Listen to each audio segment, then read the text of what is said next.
बहुत से जर्द चेहरों पर गुबारे गम है कम, लेकिन इनको मुस्कुराने में अभी कुछ दिन लगेंगे।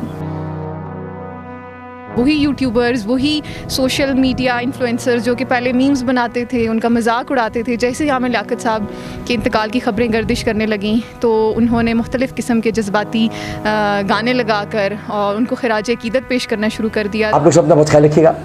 मैं कहाँ जा रहा हूँ कहाँ नहीं, ये मैं किसी को नहीं बता रहा। हो सकता है मैं एक था टाइगर के सलमान खान की तरह क्यों चले जाऊँ। जहाँ इतने मसाइब हों, जहाँ इतनी परेशानी, किसी का बेवफा होना है कोई सानेहा क्या। शहबाज शरीफ साहब ने ये नहीं बताया था कि मेरे कपड़े, वो असल में आवाम के कपड़ों का जिक्र कर रहे थे कि आपके कपड़े भी भिजवा दूंगा। मुझे लगता है कि एक गरीब के हालात ऐसे ही आ गए हैं कि अब जो कपड़े पड़े हैं उन्हीं को बेच के अपनी रोज़ी रोटी पूरी करनी है।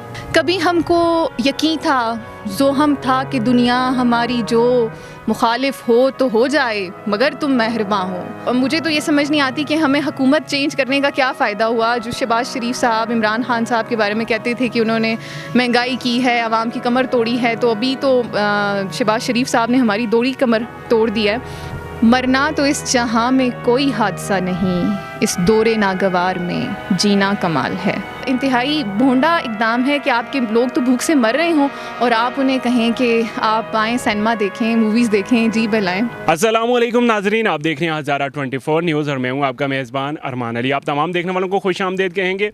नाजरीन, आज मेरे साथ एक बार फिर निदा फलकनाज़ साहिबा मौजूद हैं और आज हम आपके साथ डिस्कस करेंगे जो 2022-23 का बजट जो है वो मियाँ शहबाज शरीफ साहब जो कि हमारे प्राइम मिनिस्टर हैं उन्होंने पेश किया है। उस बजट में क्या होगा, क्या नहीं होगा, किस पर कितना टैक्स लगेगा, ये सारी चीज़ें आज हम डिस्कस करने जा रहे हैं। हालिया ख़बरें जो सोशल मीडिया पर गर्दिश कर रही हैं कि मजहबी स्कॉलर आमिर लियाकत साहब इंतकाल कर गए हैं। इस हवाले से भी हम इनसे बात करेंगे कि कौन कसूरवार है, मुआशरा, उनके फैमिली मेम्बर्स या फिर हम सब लोग। तो आइए निदा फलकनाज़ साहिबा से कुछ पोइट्री भी सुनते हैं और उनको प्रोग्राम में खुश आमदीद भी कहते हैं। अस्सलाम वालेकुम। वालेकुम अस्सलाम, कैसे हैं आप सर? मैं ठीक हूँ, आप सुनाएं, आप कैसी हैं? मैं बिल्कुल ठीक, अल्हम्दुलिल्लाह। मजहबी स्कॉलर आमिर लियाकत साहब अब हम में नहीं रहे, इस हवाले से आप क्या कहना चाहेंगे? सबसे पहले तो अल्लाह रब्बुल इज़्ज़त उनके दर्जात बुलंद फरमाए। इंतहाई अफसोसनाक खबर थी, किसी भी इंसान का चले जाना मेरे ख्याल से उसकी फ़ैमिली के लिए एक ट्रॉमा होता है। तो उससे ज़्यादा अफसोसनाक जो सूरत हाल थी वो ये थी कि मुझे महसूस हुआ इन 2 दिनों में कि हम एक मुर्दा परस्त कौम हैं। वही यूट्यूबर्स, वही सोशल मीडिया इन्फ्लुएंसर्स जो कि पहले मीम्स बनाते थे, उनका मजाक उड़ाते थे, जैसे ही आमिर लियाकत साहब के इंतकाल की खबरें गर्दिश करने लगीं तो उन्होंने मुख्तलिफ़ किस्म के जज्बाती गाने लगाकर और उनको खिराज अकीदत पेश करना शुरू कर दिया। तो ये सारी चीज़ें ज़ाहिर करती हैं कि जब तक हमारे अंदर कोई इंसान मौजूद होता है तो हम उसका मजाक उड़ाते हैं, उसकी टांग खींचते हैं।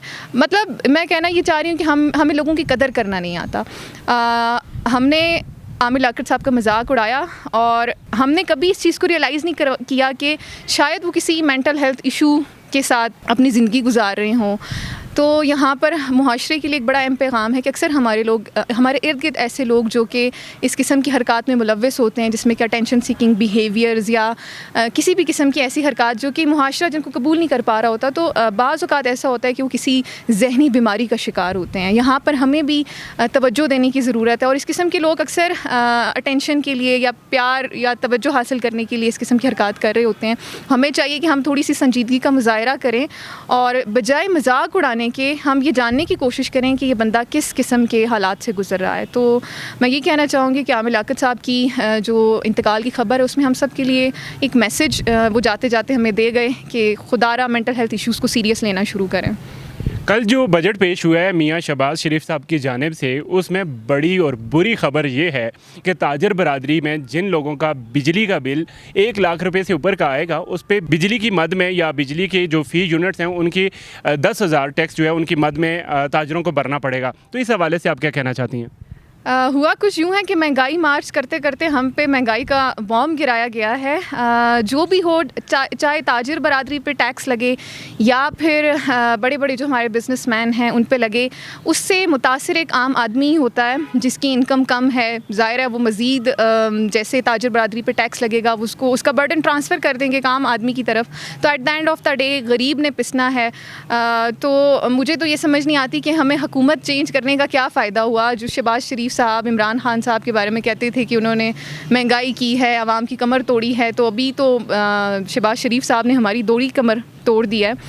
मरियम औरंगज़ेब साहिबा सोशल मीडिया पर बड़ा चीख चीख कर कहती हैं कि हमारी हुकूमत आई है तो हमने गरीब आदमी जिसकी तनख्वाह 40,000 से कम है पूरे 2,000 रुपये उनको जो है वो माहाना देने हैं। तो इन 2,000 रुपये के हवाले से आप क्या कहना चाहेंगी, और अगर आपको मिल जाएं तो आप उन 2,000 रुपये को कहाँ खर्च करेंगी? पहली चीज़ तो ये है कि हमारी मनी इस हद तक डिवैल्यू हो चुकी है कि 2,000 अब 200 के बराबर ही है। अब आपका सवाल मैं आप पे ही अगर पलट दूँ, आप बताएं 200 रुपये में आप क्या करेंगे? मैं 2,000 में बिल्कुल वही करूँगी। तो ये बिल्कुल ऐसा ही है कि आप कौम को लॉलीपॉप दे रहे हैं कि हम महंगाई भी कर रहे हैं और हम वो कहते हैं ना, साफ छुपते भी नहीं सामने आते भी नहीं, ये कैसा पर्दा है चिलमन से लगे बैठे हो तुम। तो ये बिल्कुल ऐसा ही है कि एक तरफ तो आपने आवाम की कमर तोड़ दी, दूसरी तरफ आप उनका मुंह बंद करवाने के लिए उनको इस किस्म की चीज़ों के लारे लगा रहे हैं। बात करें तो अबू बकर को इमरान खान साहब ने ऑटोग्राफ दिया था, उसने उस कमीज़ को जो है वो डिस्प्ले करके एक शो पीस के तौर पर संभाल के रख लिया। अब शहबाज शरीफ साहब ने कौम को खुशहाल रखने के लिए कहा है कि मैं अपने कपड़े तक बेच दूंगा। अगर वो अपने कपड़े बेचते हैं तो क्या आवाम खुशहाल हो जाएगी? अगर वो बेचते हैं कपड़े तो उनके कपड़े कोई ख़रीदने को मार्केट में तैयार होगा? जिस हिसाब से उन्होंने ये दावा किया, मुझे लगता है कि उनका फैंडम बड़ा है, इसी वजह से वो कह रहे हैं कि मैं कपड़े बेच दूंगा। वैसे मैंने पढ़ा था कहीं पे कि वो शहबाज शरीफ साहब ने ये नहीं बताया था कि मेरे कपड़े, वो असल में आवाम के कपड़ों का जिक्र कर रहे थे कि आपके कपड़े भी भिजवा दूंगा। मुझे लगता है कि गरीब के हालात ऐसे ही आ गए हैं कि अब जो कपड़े पड़े हैं उन्हीं को बेच के अपनी रोज़ी रोटी पूरी करनी है। सालाना 12 लाख रुपए कमाने वाले लोगों को 100 रुपया टैक्स देना होगा। इस हवाले से आप क्या कहना चाहेंगी? मुल्क तरक्की करेगा और करीब है कि एबटाबाद न्यूयॉर्क बन जाए, क्योंकि बहुत ज़्यादा टैक्स है और आवाम बहुत खुशदिली से अदा करेंगे, ये ज़रूर हो जाएगा शायद।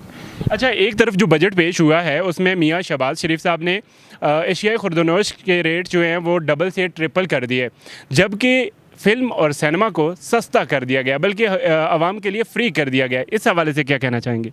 ये हमारी तरजीहात हैं। आर्ट का फ़रोग एक अच्छी बात है, लेकिन वो कौम जिसके के तकरीबन 45% आबादी अपनी बुनियादी ज़रूरियात पूरी ना कर सकती हो, रोज़ी रोटी मुश्किल से कमाती हो, आप ये समझें कि आप उनको आर्ट दिखा कर और उनका जी बहला लेंगे, तो ये सिर्फ आपकी खाम ख्याली है।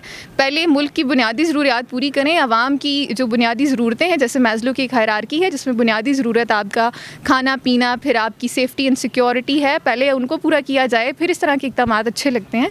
मेरे ख्याल से एक इंतहाई भोंडा इक़दाम है कि आपके लोग तो भूख से मर रहे हों और आप उन्हें कहें कि आप आएँ सिनेमा देखें, मूवीज़ देखें, जी बहलाएं। हालात हाज़रा पे हम बातचीत कर रहे हैं तो आप तो बोर हो रहे होंगे यकीनन, क्योंकि ये ख़बरें आप सोशल मीडिया पर बार बार देख चुके हैं, आपको बिल्कुल भी बोर नहीं करते।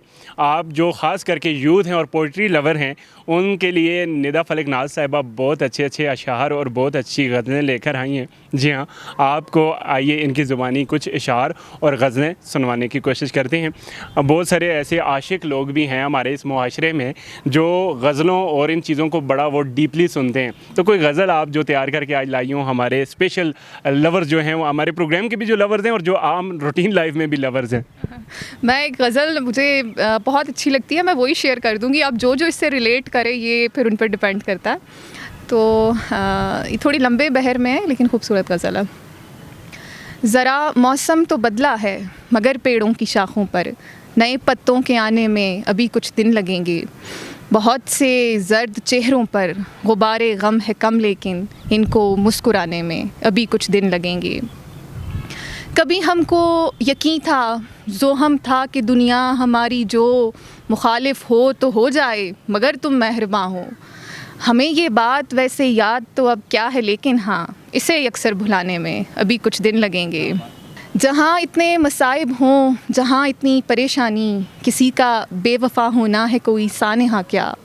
जहाँ इतने मसाइब हों, जहाँ इतनी परेशानी, किसी का बेवफा होना है कोई सानेहा क्या। बहुत माकूल है ये बात, लेकिन इस हकीकत तक दिले नादां को लाने में अभी कुछ दिन लगेंगे। कोई टूटे हुए शीशे लिए अफसुर्दा व मग़मूम, कब तक यूं गुजारे बेतलब बेआरज़ू दिन। तो इन ख्वाबों की किरचियाँ हमने पलकों से झटक दी हैं, पर नए अरमा सजाने में अभी कुछ दिन लगेंगे। बहुत सारे ऐसे पोइट्री लवर्स हैं जो व्हाट्सएप स्टेटस बनाना चाहते हैं, तो उनके लिए क्या नया आपके पास? एक शेर जो कि जब भी आप किसी चाहने वाले की फ़ोटो लगाएं, आप उसके साथ कैप्शन में लगा सकते हैं। जिस भी फनकार का शाहकार हो तुम, जिस भी फनकार का शाहकार हो तुम, उसने सदियों तुम्हें सोचा होगा। तुम कहाँ तक करोगे दिलजोई मेरी, मैं तो अक्सर उदास रहता हूँ। मरना तो इस जहाँ में कोई हादसा नहीं, इस दौरे नागवार में जीना कमाल है। गम ज़िंदगी तेरी राह में, शब आरज़ू तेरी चाह में, जो उजड़ गया वो बसा नहीं, जो बिछड़ गया वो मिला नहीं। कभी अर्श पर कभी फ़र्श पर, कभी उनके दर कभी दर बदर, गम आशिकी तेरा शुक्रिया मैं कहाँ कहाँ से गुज़र गया। इन बारिशों से दोस्ती अच्छी नहीं फराज, कच्चा तेरा मकान है कुछ तो ख्याल कर। बहुत शुक्रिया आपका कि आपने अपना कीमती वक्त हमारे साथ शेयर किया। बहुत सारे व्यूवर्स इस वक्त आपको देख रहे हैं, उनको जाते जाते अपने चैनल को लेकर और आज के इस प्रोग्राम को लेकर क्या पैगाम देना चाहेंगी? अपने चैनल को लेकर मैं ये कहना चाहूँगी कि मेरे चैनल को सब्सक्राइब करें। निदाए फ़लक के नाम से यूट्यूब चैनल मैंने स्टार्ट किया, जिस पे कि आप उर्दू पोइट्री मिलेगी और आप इंजॉय करेंगे। अगर आप पोइट्री लवर हैं तो आपको इस चैनल को सब्सक्राइब करके वाकई आप इंजॉय करेंगे। और आज के हवाले से मैं ये कहना चाहूँगी कि हुक्मरानों को कोसने के बजाय थोड़ी सी अपनी मिजाज पर भी मेहनत करें। बहुत शुक्रिया निदा फलक नाज साहिबा कि आप अपना कीमती वक्त हमारे साथ शेयर कर रही थी। आज के इस प्रोग्राम में इतना ही, जल्दी मिलते हैं किसी नए टॉपिक, किसी नई वीडियो, किसी नई शेर व शायरी के साथ। इजाज़त दीजिए, अल्लाह नेगेबान।